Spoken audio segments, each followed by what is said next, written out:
ಶಾಲೆಯಲ್ಲಿ ಉರ್ದು ಬೋಧನೆ ವಿವಾದ, ಪ್ರಾಂಶುಪಾಲರ ಮೇಲೆ ಹಲ್ಲೆ ನಡೆಸಿದ ಬಿಜೆಪಿ ಪಟ್ಟಣ ಅಧ್ಯಕ್ಷ ಬಂಧನ. ನಿಜಾಮಾಬಾದ್ ಜಿಲ್ಲೆಯ ಆರ್ಮೂರ್ನಲ್ಲಿನ ಖಾಸಗಿ ಶಾಲೆಯೊಂದರಲ್ಲಿ ಉರ್ದು ಬೋಧನೆ ಮತ್ತು ನಮಾಜ್ ಕಲಿಕೆಗೆ ಸಂಬಂಧಿಸಿದ ವಿವಾದ ತಾರಕಕ್ಕೇರಿದ್ದು, ಶಾಲಾ ಪ್ರಾಂಶುಪಾಲರ ಮೇಲೆ ಹಲ್ಲೆ ನಡೆಸಿದ ಆರೋಪದ ಮೇಲೆ ಬಿಜೆಪಿ ಪಟ್ಟಣ ಅಧ್ಯಕ್ಷ ಮಂಡುಲ ಬಾಲು ಅವರನ್ನು ಪೊಲೀಸರು ಬಂಧಿಸಿದ್ದಾರೆ.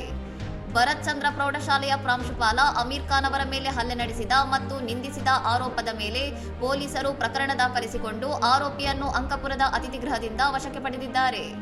ಶಾಲೆಯಲ್ಲಿ ಹಿಂದೂ ವಿದ್ಯಾರ್ಥಿಗಳಿಗೆ ಉರ್ದು ಮತ್ತು ನಮಾಜ್ ಕಲಿಸಲಾಗುತ್ತಿದೆ ಎಂದು ಪೋಷಕರು ಮತ್ತು ಹಿಂದೂ ಸಂಘಟನೆಗಳು ನಡೆಸಿದ ಪ್ರತಿಭಟನೆಯು ಈ ಘರ್ಷಣೆಗೆ ದಾರಿ ಮಾಡಿಕೊಟ್ಟಿದೆ.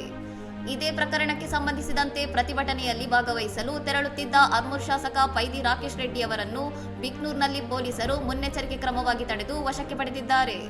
ಸ್ಥಳೀಯ ಬಿಜೆಪಿ ಮುಖಂಡರು ಆರ್ಮೂರ್ ಎಂಇಒ ರಾಜಗಂಗಾರಾಮ್ ಅವರಿಗೆ ಮನವಿ ಪತ್ರ ಸಲ್ಲಿಸಿ ಶಾಲೆಯ ವಿರುದ್ಧದ ಆರೋಪಗಳ ಬಗ್ಗೆ ಸಮಗ್ರ ತನಿಖೆ ನಡೆಸುವಂತೆ ಮತ್ತು ತಪ್ಪಿತಸ್ಥರ ವಿರುದ್ಧ ಕ್ರಮ ಕೈಗೊಳ್ಳುವಂತೆ ಒತ್ತಾಯಿಸಿದ್ದಾರೆ.